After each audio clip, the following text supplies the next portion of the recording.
How do you pray? You become that. You are the prayer.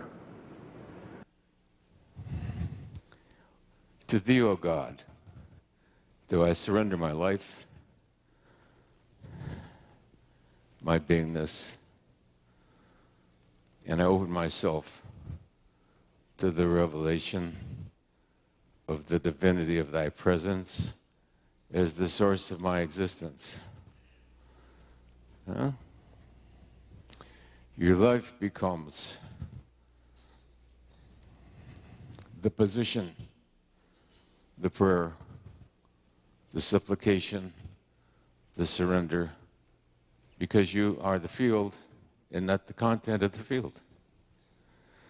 You become one with the field, which cannot resist the mudra of the question, because that which is being asked is the very source of your existence, and therefore cannot refuse.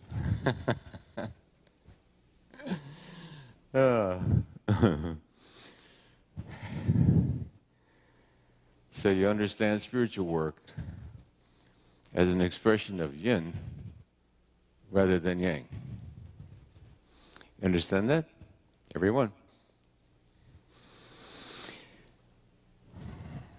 That, of course, alternates with the yang. Suckered you in on that one, didn't I? The capacity to explode with ferocity is also innate within the omnipotential of that which you are. Sometimes it's called for one, depends on which level you're evolving.